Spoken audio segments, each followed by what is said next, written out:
الحمد لله وكفى وسلام على عباده الذين اصطفى أما بعد فأعوذ بالله من الشيطان الرجيم بسم الله الرحمن الرحيم وما أرسلناك إلا رحمة للعالمين صدق الله العظيم.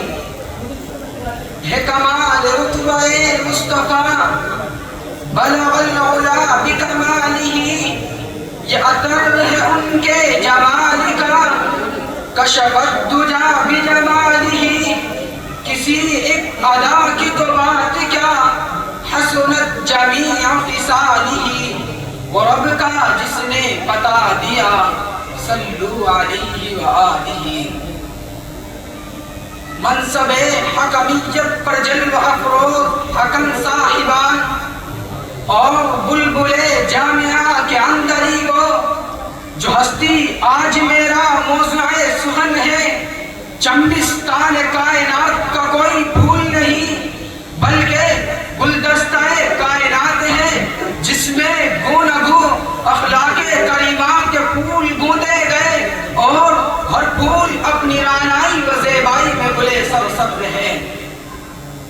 الغرض میں سب سے پہلے اس ذات اقدس پر درود پاک کا نذرانہ پیش کروں گا جو اٹھے تو آسمان کو بلندی مل جائے، جو بیٹھے تو دھرتی کو سکون مل جائے، جو مسکرا دے تو ستارے چمکنے لگے، جو بولے تو انادل چہکنے لگے، جس کے لباس کی ادائے قرآنی آیات بن جائے، جو چادر اوڑھ کر آ جائے تو قرآن پکار اٹھے یا ایھا المزمل، جو کملی اوڑھ کر آ جائے تو قرآن پکار اٹھے یا ایھا المدثر. خلوتوں میں جو سب بسب بھی، جو سب بسجدہ وہ سب بکب بھی، جو عابد بھی ہو مجاہد بھی ہو، جو رازدار قبر و عنا بھی ہو، جو تاجدار جود و سخا بھی ہو، جس کی طلعت سے صبح کو سویرا ملے، جس کی زلفوں کی مستی سے راتوں کو اندھیرا ملے، جس کے شبنم سے جنت مچھلنے لگے، جس کے غصے سے جہنم ابلنے لگے، جس کے قدم اٹھے تو عرش معلا کو پہنچ جائے، جس کی انگلی اٹھے تو آفتاب و قمر شک ہو جائے، جس کی نگاہ اٹھے تو دشمن دوست ہو جائے، اور جس کے ہونٹ لے تو وحی کے پھول جھڑنے لگے. حضرات گرامی، تاریخ کے پڑھنے والوں نے پڑھا ہوگا، نئی اور پرانی داستانوں کے سننے والوں نے سنا ہوگا کہ سابق اور مقدم سپہ سالار، سابق مقدم فرماوا ایسے ہوتے تھے جو اینٹ کا جواب پتھر سے دیتے تھے.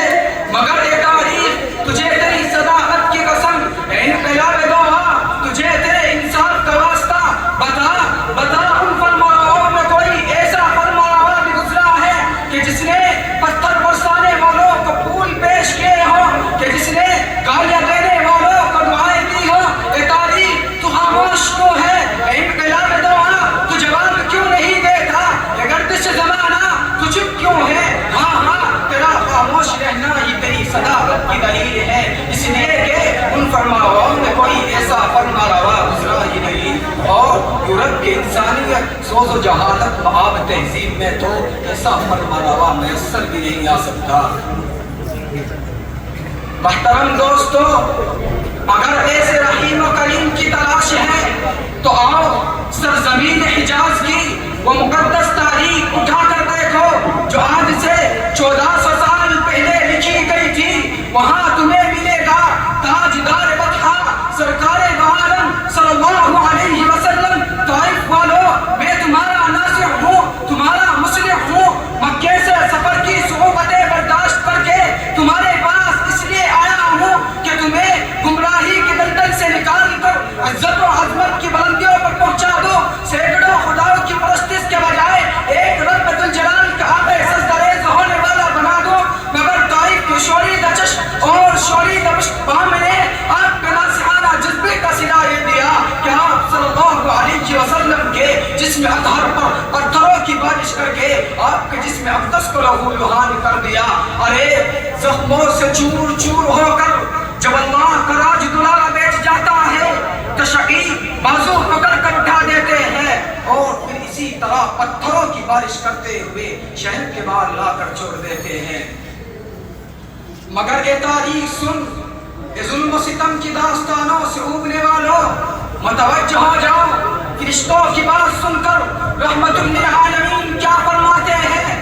وہ آقا نامدار جس کو بدلہ لینے کی تمام قوتیں حاصل تھی، جو اینٹ کا جواب پتھر سے دے سکتا تھا، وہ فرشتوں کی بات سن کر ارشاد فرماتا ہے میں اس عالم میں رحمت للعالمین بن کے آیا ہوں، زحمت للعالمین بن کے نہیں آیا۔